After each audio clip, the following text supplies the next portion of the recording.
भ्रष्टाचार के खिलाफ सरकार के दावों की आज हम आपको एक ऐसी कहानी से रूबरू करा रहे हैं जो सरकार की नाक के नीचे लखनऊ में बैठकर अफसरों के द्वारा किए जा रहे भ्रष्टाचार को उजागर करता है और ये बताता है कि वो बेखौफ हैं, वो दोनों हाथ से पैसे लूट रहे हैं और उनको सरकार का कोई डर नहीं है। बात उत्तर प्रदेश राजकीय निर्माण निगम की है और उसकी साख की है जो पहले ही मुख्यमंत्री की नज़रों में खराब थी, लेकिन इसके बावजूद उनके इंजीनियर घटिया काम करने से, भ्रष्टाचार करने से पीछे नहीं हट रहे हैं।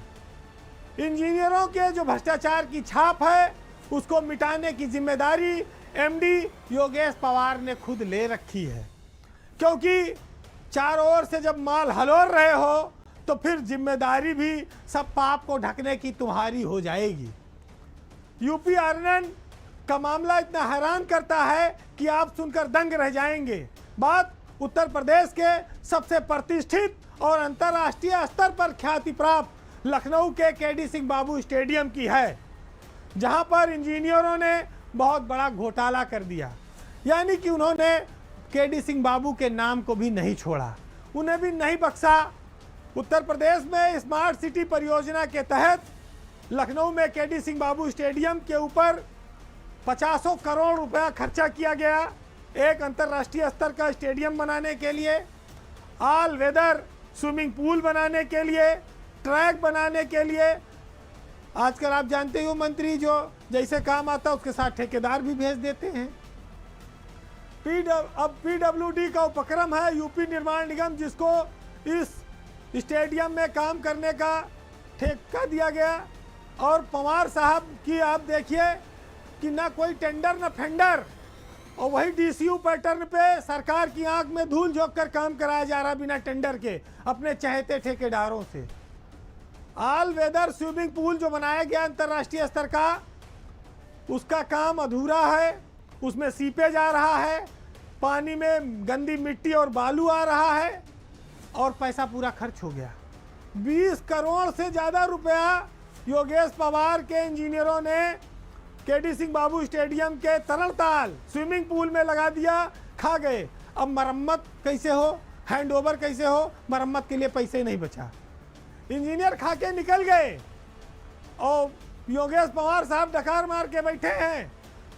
जब लखनऊ की कमिश्नर रोशन जैकब निरीक्षण करने गई तो उन्होंने देखा कि ट्रैक टूटा हुआ है, स्विमिंग पूल घटिया बना है। उन्होंने एफआईआर कराने के निर्देश दिए इंजीनियरों और ठेकेदारों पर, लेकिन यूपी आरएनएन के एमडी योगेश पवार ने कोई कार्रवाई नहीं की, अपने इंजीनियरों को बचा लिया। जो यहाँ पर तैनात थे मनींद्र श्रीवास्तव, उनको अयोध्या का जीएम बना दिया और बड़ी इनाम दे दिया, बहुत महत्वपूर्ण तैनाती दे दी। तो भ्रष्टाचारियों के संरक्षक पिछले 2 साल से योगेश पवार यूपी आरएनएन में बने हुए हैं। काम पूरा हो न हो, शोर चाहे जितना मचे, खा पी के मामला बराबर कर दो, चाहे कमिश्नर चिल्लाए, चाहे मीडिया, चाहे अखबार में छपे, इनको कोई फर्क नहीं पड़ता है।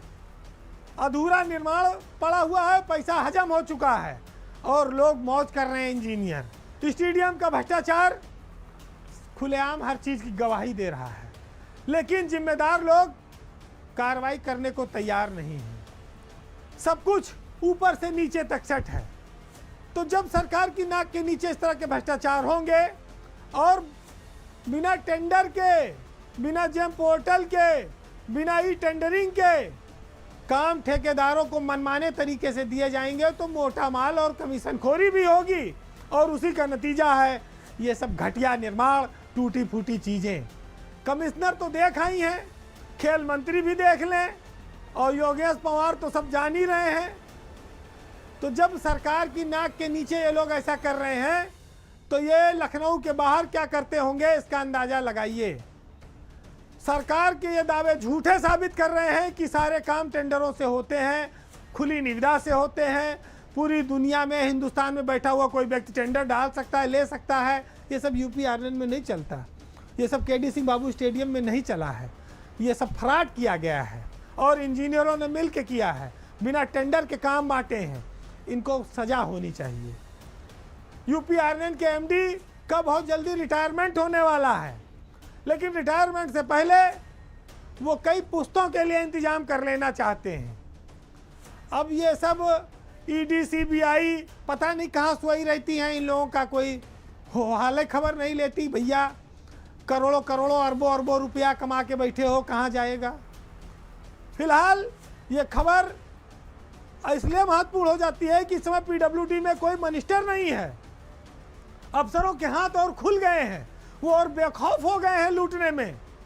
अब सरकार चाहे तो इन पर कोई कार्रवाई करे, और नहीं तो आंख बंद करके जब मूंदो आंख कहूँ कुछ नहीं बैठे रहो। लूट रहा है लूटने दो, जो चिल्लाए उसी को चुप करा दो। ये परंपरा, ये व्यवस्था न्यायिक नैसर्गिक न्याय के खिलाफ है, क्योंकि अगर भ्रष्टाचार के खिलाफ दावे किए जाते हैं तो भ्रष्टाचारियों पर कार्रवाई भी होनी चाहिए। जो नंगी आंख से दिख रहा है, जो अखबार में छप रहा है, जो टीवी मीडिया दिखा रहा है, अगर उस पर कार्रवाई नहीं होगी, अगर वो भ्रष्टाचार नहीं माना जाएगा, तो खाली अफसरों की रिपोर्ट, अफसरों के बयान और गांधी जी की सेवा ही क्या सर्वोपरि रहेगी हमेशा।